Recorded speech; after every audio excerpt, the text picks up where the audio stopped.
ഇതേ പിണ്ടി, ഈ പിണ്ടി വെച്ച് ഇന്ന് നമ്മൾ ഒരച്ചാറിടാൻ പോവുക. ഈ പിണ്ടി അറിയാൻ വയ്യാത്തവരുണ്ടെങ്കിൽ വീഡിയോ കണ്ടിട്ട് നിങ്ങൾ അരിയണം.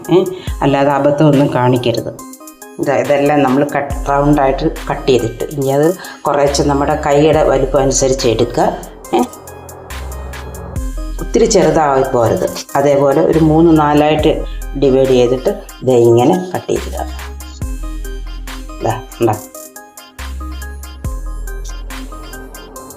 ഇതേപോലത്തെ എത്രയും വലിയ പീസായിരിക്കണം. ഇതിൻ്റെ കയ്യുറയിന് വേറെ വേണ്ട, ഈ വാഴപ്പിണ്ടിയിൽ നിന്ന് തന്നെ ഞാൻ എടുത്തതാണ്.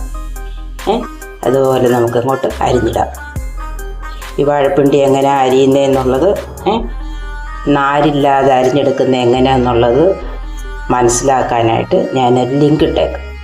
അത് നോക്കി ഇതേപോലെ അരിഞ്ഞെടുത്ത് ഇതേപോലത്തെ ഒരു അച്ചാറിടുക. അരിഞ്ഞ പിണ്ടിനകത്ത് വെള്ളം ഒഴിച്ചു കൊടുക്കാം, ഉപ്പിട്ട് വൃത്തിയായിട്ട് കഴുകി ഇതേപോലെ ഞെക്കി പിഴിഞ്ഞ് ഇതിനകത്തോട്ടിട്ട് ഇപ്പോൾ വെള്ളമെല്ലാം പോവും. ഒന്ന് വറുത്ത് കോരണം. ചെറുതായിട്ട് മൂപ്പിച്ചെടുക്കാം.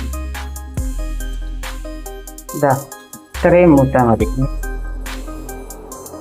ആ ഓയിലിൽ തന്നെ കുറച്ച് കടുക് ഇട്ട് കൊടുക്കാം, ചുവടുവായിട്ട് കൊടുക്കാം, ഇഞ്ചി ഇട്ട് കൊടുക്കാം, വെളുത്തുള്ളി ഇട്ട് കൊടുക്കാം, കറിവേപ്പില ഇട്ട് കൊടുക്കാം. ഇന്ന് മൂപ്പിക്കാം. 1 സ്പൂൺ മുളക് പൊടി ഇട്ട് കൊടുക്കാം, സ്പൂൺ കുരുമുളക് പൊടി ഇട്ട് കൊടുക്കാം, മഞ്ഞൾ പൊടി ഇട്ട്, ഉലുവപ്പൊടി ഇട്ട് കൊടുക്കാം, ഉപ്പിട്ട് കൊടുക്കാം. വൃത്തിയായിട്ടൊന്ന് ഇളക്കി യോജിപ്പിക്കാം. എന്നിട്ട് മൂപ്പിച്ച് വെച്ചേക്കുന്ന പിണ്ടി ഇട്ട് കൊടുക്കാം, കായപ്പൊടി ഇട്ട് കൊടുക്കുക. ഇതെല്ലാം കൂടെ വൃത്തിയായിട്ടൊന്നത് ഇളക്കി യോജിപ്പിക്കാം. ഇത് ഞാൻ ഇച്ചിരി ഡ്രൈ ആയിട്ടിരിക്കാനാണ് ഞാൻ ഈ അച്ചാർ ഇട്ടേക്കുന്നത്. നിങ്ങൾക്ക് വേണമെങ്കിൽ ഇത് ലൂസാക്കണമെങ്കിൽ ഓയിൽ വീണ്ടും ഒഴിച്ചു കൊടുക്കണം. നാരങ്ങ നീരൊഴിച്ചത് കൊണ്ട് ഇച്ചിരി പുളി കിട്ടും. ഇങ്ങനെ ഡ്രൈ ആയിട്ടിരിക്കുന്നതുകൊണ്ട് എളുപ്പം കേടാകത്തില്ല. നല്ല സ്വാദിഷ്ടമായ ഒരു വാഴപ്പിണ്ടി അച്ചാർ. വാഴപ്പിണ്ടി ഇതേപോലെ മാറി മാറി കിടക്കണമെങ്കിൽ എന്താണ് അതിൻ്റെ ടിപ്പെന്ന് ഞാനിതിനകത്ത് ഡിസ്ക്രിപ്ഷനകത്ത് ഒരു ലിങ്ക് ഇട്ടേക്കാം. അത് കണ്ടു നോക്കണം. അല്ലാതെ വാഴപ്പിണ്ടി എടുത്ത് അരിയരുത്, അറിയാൻ വയ്യ. ഇനി ഗ്യാസ് ഒന്ന് ഓഫാക്കാം.